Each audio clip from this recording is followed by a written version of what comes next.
යලිත් අද දෙරණ. බලධාරීන් සිය වගකීම් පැහැර හරිමින් කටයුතු කිරීමෙන් පීඩා විඳීමට සිදුව ඇත්තේ ජනතාවට බව අමුතුවෙන් කිව යුතු නැහැ.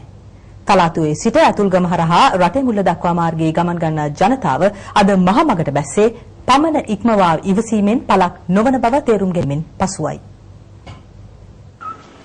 මේ බීශ්‍රේණියට අයත් මාර්ගයක් වන පාත හේවා මැතිවරණ කොට්ටාශයේ පළාතු ඔය රටේ මුල්ල මාර්ගයේ තත්වයයි. මධ්‍යම පළාත් සභාවට අයත් කිලෝමීටර් 7ක් පමණ දුරකින් යුක්ත වන මෙම මාර්ගය වසර ගණනාවකින් නිසි පරිදි ප්‍රතිසංස්කරණයකට ලක් නොවූ බව ප්‍රදේශවාසීන් පවසනවා. රටේ මුල්ල අංකෙලිපිටිය පණන්වල ඇලේ කඩේ යනාදී ගම්මාන රැසක ගම්වැසියන් ගමන් ගන්නා මේ මාර්ගය ප්‍රතිසංස්කරණය කරන බවට දේශපාලනඥයින් අවස්ථා ගණනාවකදී ලබා දුන් පොරොන්දු ඉටු නොකිරීම නිසා මාර්ගයේ ධාවනය වූ පොදු ප්‍රවාහන සේවා ඊයේ සිට සේවයෙන් ඉවත් වුණා. මින් අපහසුතාවට පත් ජනතාව අද මහමගට බැස්සේ තමයි මුහුණ දෙන අපහසුතාව පිළිබඳ බලධාරීන් දැනුවත් කිරීමේ අදහසින්.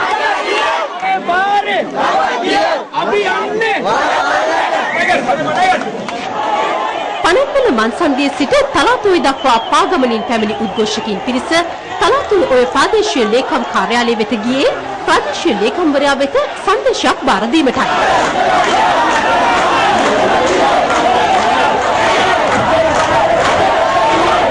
ප්‍රාදේශීය ලේකම්වරයා නොසිටීමෙන් කලබලයටපත් පිරිස තලාතුවේ මහනුවර ප්‍රධාන මාර්ගය අවහිර කරමින් උද්ඝෝෂණය කළා තිබුණා.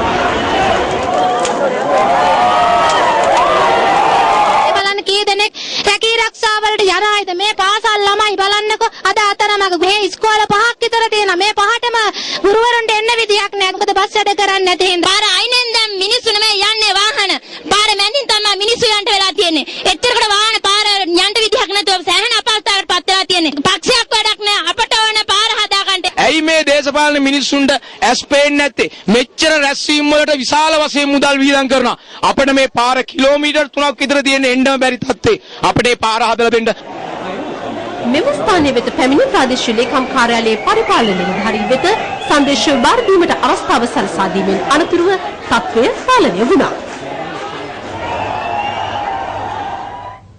මේ සම්බන්ධයෙන් මධ්‍යම පළාත් ප්‍රධාන අමාත්‍ය සරත් ඒකනායක මහතාගෙන් කළ විමසීමකදී ඒ මහතා පැවසුවේ අදාළ මාර්ගයේ තත්ත්වය පිළිබඳ කරුණු සොයා බැලීමට තමන්ද කටයුතු කළ බවයි. ඒ අනුව මීට මාසකට පෙර ජනතාවට පොරොන්දු වූ ආකාරයෙන්ම මාර්ගය ඉදි කිරීමට අවශ්‍ය මූලික කටයුතු මෙවන විටත් සිදු කර අවසන් බවද ප්‍රධාන අමාත්‍යවරයා ප්‍රකාශ කළා. විරාමයකින් අනතුරුව කෙලිබිම තොරතුරු බලාපොරොත්තු වන්න.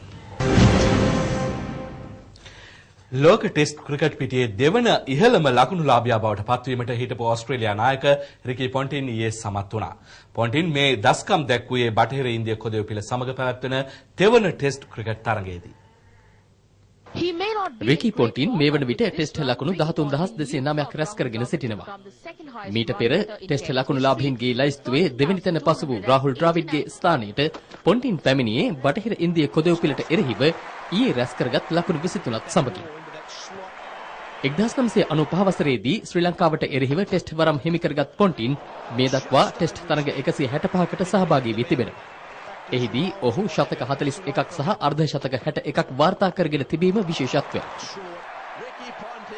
ශ්‍රී ලංකා කණ්ඩායමේ නායක මහිල ජයවර්ධන මේ ලයිස්තුවේ 8 වෙනි ස්ථානයේ පසුවන්නේ ටෙස්ට් ලකුණු 10440ක් ලබා ගනිමින්.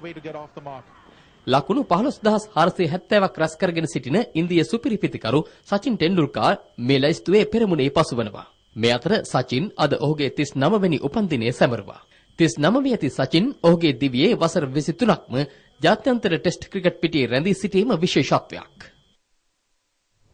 ඒ සමගින් අපගේ ප්‍රධාන පුවත් ප්‍රකාශය නිමවට පත් වෙනවා. සවිස්තරාත්මක තොරතුරු සඳහා පිවිසෙන්න www